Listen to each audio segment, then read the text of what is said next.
मेरा पाप लोगे? तमसा नदी के तट पर घने जंगलों में कुछ जंगली जातियां रहती थीं। वे लोगों को लूट मार कर अपना भरण पोषण करती थी। डाका तथा लूटपाट ही उनका मुख्य कर्म था। उनका सरदार कूरसेन बड़ा निर्दयी था। उसके कोई संतान नहीं थी। इसके कारण उसकी पत्नी बड़ी दुखी रहती थी। एक दिन उसने अपने पति से कहा, तुम डाकुओं के सरदार हो, लूटपाट कर इतना धन लाते हो, पर हमारे बाद इसे कोई खाने वाला तो है नहीं। फिर इस पाप की कमाई का क्या होगा, सोचो। कूरसेन ने कहा, इसका दुख क्यों मनाती है? अभी तक राहगीरों को ठगता लूटता हूँ, उनका धन छीन लेता हूँ। किसी दिन कोई बालक लूट कर लाऊंगा और उससे तेरी गोद भर दूंगा। उसकी पत्नी थोड़ी दयावान थी, बोली, हे भगवान, कैसी बात करते हो? सोचो उस माँ का क्या हाल होगा जिसका बच्चा तुम उसकी गोद से छीन कर उठा लाओगे। कूरसेन ने कहा, थोड़ा रो धो लेगी, फिर संतोष कर लेगी। जब उसे दूसरा बच्चा हो जाएगा तो पहले वाले को भूल जाएगी। तुझे अपना बच्चा कभी नहीं होगा, इसलिए तेरी खुशी के लिए मुझे ऐसा करना ही पड़ेगा। एक दिन सचमुच कूरसेन किसी ब्राह्मण के बच्चे को उठा लाया। उसकी पत्नी ने उसे माँ जैसा प्यार देकर पाला। उसका नाम रखा रत्नाकर। बच्चा धीरे धीरे बड़ा होने लगा। जिस तरह निर्दयी डाकुओं के बीच वह पल रहा था, वैसे ही संस्कार उसमें आने लगे।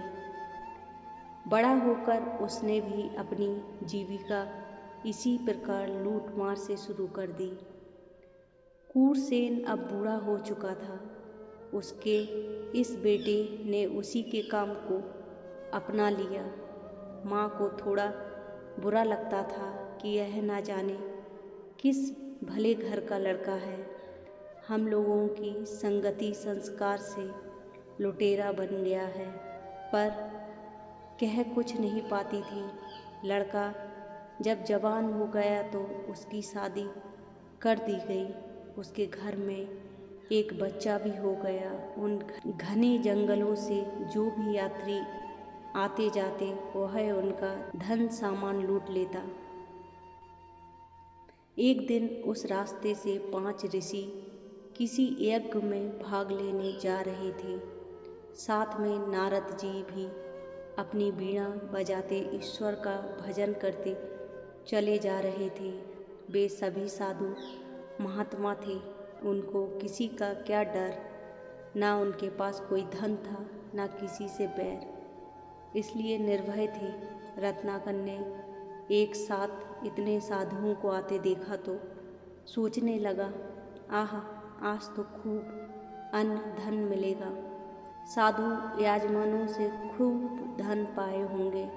अपने हथियारों से लैस होकर अचानक साधुओं के सामने आया और डटकर बोला, हे साधुओं, तुम्हारे पास जो भी अन्न धन वस्त्र हो सब रख दो और चुपचाप चले जाओ।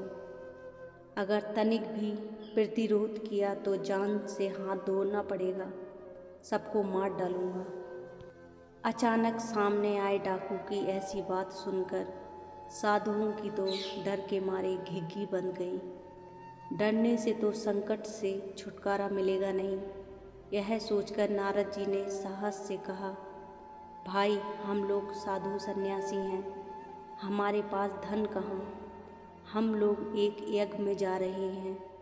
यज्ञ की समाप्ति पर ही कुछ दक्षिणा मिलेगी।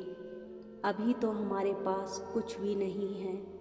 रत्नाकर कड़क कर बोला, मैं कुछ नहीं जानता, मुझे धन चाहिए, ऐसे ना जाने दूंगा। हो सकता है तुमने अपने इस तंबूरे में छिपा रखा हो। चुपचाप सीधी तरह दे दो, अन्यथा मैं तुम्हारा तंबूरा तोड़ दूंगा।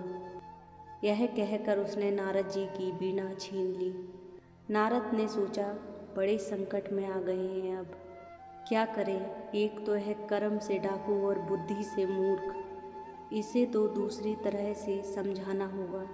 यह सोचकर नारद ने कहा, बीड़ा मत तोड़ो, हमारे पास जो भी होगा वह तुम्हें देंगे।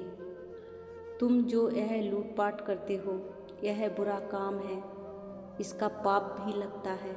अपने परिवार के जिन लोगों के लिए तुम यह काम करते हो उनसे जाकर पूछो। लूट का माल खाने पीने मौज करने में तुम सब मेरे भागीदार हो, पर इस बुरे काम का जो पाप फल, क्या तुम सब उसमें भी मेरे भागीदार रहोगे? मेरे मरने के बाद जब मेरे कर्मों का हिसाब किताब यमराज के यहाँ होगा, तुम सब उस कर्म फल में भी हिस्सा लोगे? रत्नाकर ने कहा, अरे ऐसी बात तो किसी ने नहीं कही। विद्वान साधु हो इसलिए ऐसी बात कर रहे हो, पर चतुर भी हो। मैं यह सब पूछने जाऊंगा और तुम सब यहाँ से मौका पाकर भाग जाओगे।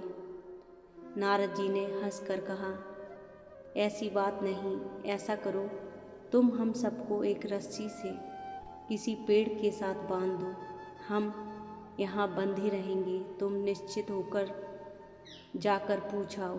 रत्ना की समझ में यह बात आ गई। उसने सब साधुओं को एक पेड़ के साथ रस्सी से बांध दिया और घर जाकर सब सदस्यों को बुलाकर कहा, मैं आज एक बात आप सबसे पूछना चाहता हूँ। लोगों को लूट पाट कर मैं आप सबका भरण पोषण कर रहा हूँ। एक तरह से देखा जाए तो निरीह लोगों को लूटना मारना बुरा काम है।